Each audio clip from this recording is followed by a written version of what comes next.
Some conclusions don't arrive in a storm. They don't come crashing through with slammed doors or explosive arguments. Instead, they appear quietly, soft as a whisper, delicate as dusk. That night, there were no tears, no angry words. Just her voice, barely audible, breaking the silence between us. "Please don't touch me tonight." In that instant, I knew, not because of the words themselves, but because of what they carried, finality. I lay beside her, staring at the faint patterns on the ceiling, too weary to speak, too hollow to protest. Silence filled the room like cement, heavy and suffocating, dividing us more than any physical space ever could. But it hadn't always been like this. We used to be the couple others admired, connected, tender, in sync. We finished each other's thoughts, laughed together in grocery store aisles over inside jokes. She used to hold my face in her hands and kiss me like I was the only steady thing in her world. She'd wake me with a soft brush of her fingers against my cheek, whispering, "Don't ever go." And now, that same voice asked for distance, not out of cruelty, but because closeness had become unbearable. It was surreal. Together, we had built a modest life. Not flashy, not perfect, but grounded in what I thought was steady love. I believed that was enough. But love, I learned too late, doesn't survive on routine. It needs presence, effort, intention. Somewhere along the way, we both got tired of trying, of hoping, of pretending. Slowly, subtly, our connection frayed. We sat beside each other, but stared into separate screens. We ate meals without conversation. We slept back to back, two strangers sharing a bed they used to fill with laughter and dreams. I first noticed a shift not in a dramatic moment, but in the quiet erosion. She stopped kissing me goodbye in the mornings. She flinched slightly when I touched her arm. Her smile stopped reaching her eyes. I told myself it was just stress, work, life, the noise of the world weighing her down. I tried harder, picked up her favorite snacks, asked about her day, cracked the same dumb jokes she once loved. But her replies were clipped, her gaze distant. She was still here physically, but her spirit had drifted miles away. And then came that night, when I reached for her under the sheets, not from lust, but out of aching familiarity. She gently pulled away. Her voice, soft and calm, delivered the final blow. "Please don't touch me tonight."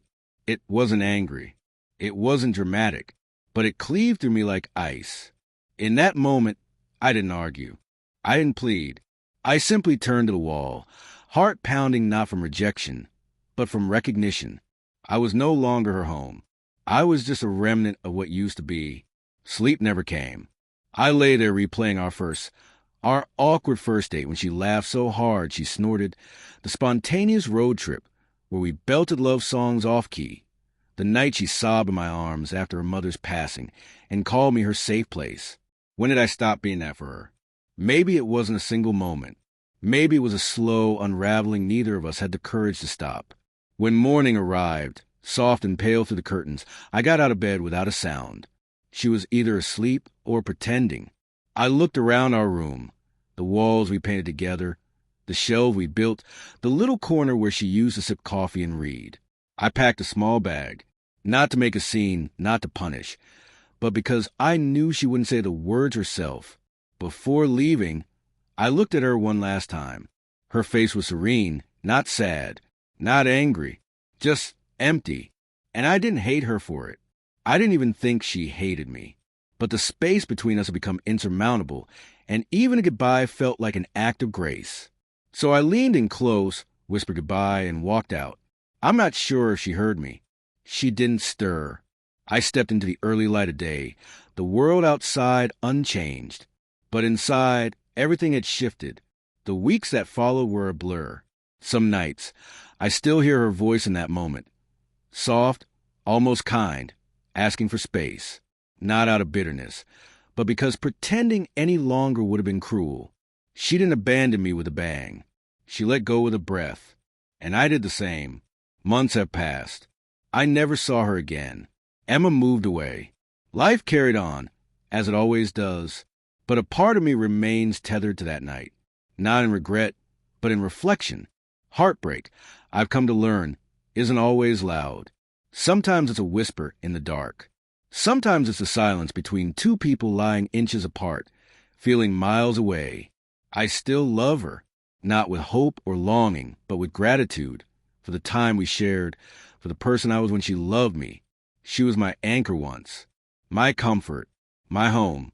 But even bedrock's a road. Even steady things wear down. Sometimes love ends non-betrayal, but in distance, cold hands, unspoken truths, and the softest, most painful goodbyes. She said, "Please don't touch me tonight." And I answered, in the only way I knew how. I let her go,